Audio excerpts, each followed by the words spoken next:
that happens when there is an executive bill from the executive arm of government. It is submitted to the National Assembly as a bill. But who now derives the power to proceed to process that bill is the National Assembly, is the legislature. So when that is laid before Parliament, or the Senate or House of Rep, as the case may be, automatically transform into an appropriation bill. Now, who has the power to deal with that? It's the National Assembly. So they now subject it to the crucible of lawmaking, as clearly defined by Section 58, and so on and so forth. Now, when that is done, what are those processes? What are the powers of the National Assembly for purposes of lawmaking? Is it when there is an executive bill for them to fold their arms and pretend that nothing happens? It gets to a stage where the National Assembly can even call for a public hearing. They do that repeatedly, which means the public hearing is for them to see the input of the public in the whole process. So anything can alter at any point in time. Okay, now, but the thing is, because we see, what we usually see happen is that the ministries, departments, and agencies are invited by members of the National Assembly to defend their budget. Now, during that process, one would think that there will be an understanding of what precisely is going on. If there are any disagreements, perhaps, they will be ironed or smoothened out in that process. If there are questions to be asked, questions will be asked there and perhaps answers given. Now, isn't that part, of course, it's within the purview of the National Assembly to do that. How much powers, people are now saying, to what extent do you think the National Assembly can exercise the powers of appropriation? To the extent that we get back to Section 4, which confers and vests power on the National Assembly or the legislature to make laws for the peace, order, and good government. The word good government should be emphasized and underlined. They determine what is for good government.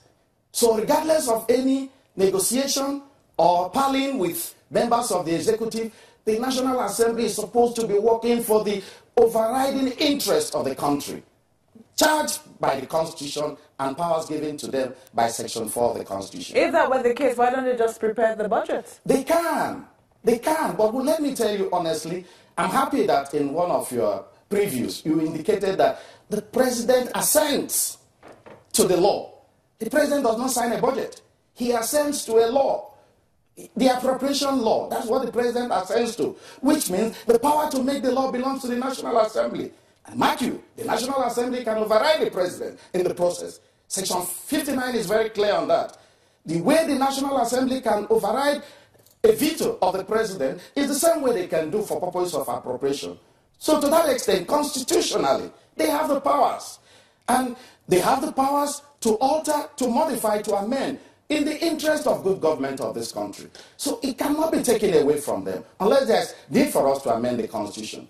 But as long as the Constitution remains the way it is, I think it is going too far for this to even be a matter of controversy. Okay, let's take the words of the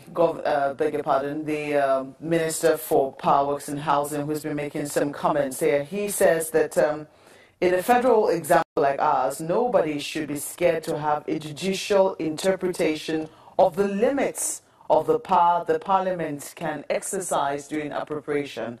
He also says that he believes that he doesn't think that Parliament has the power to increase the budget because Parliament does not collect taxes. Budget has expenditure as it has revenues. And if the executive has formed the view about earning and borrowing subject to the approval of the Parliament, I think it's only fair to say we won't push you beyond what is reasonable.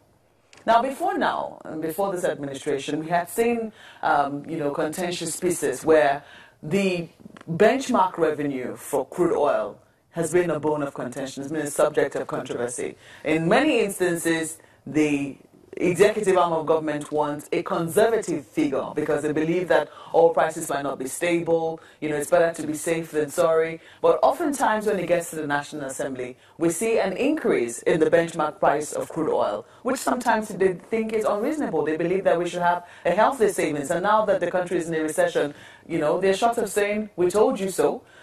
So in your estimate, When do you think that the powers of the parliament can be exercised in such a manner that it becomes unreasonable, or a budget becomes, or when it becomes law, unimplementable?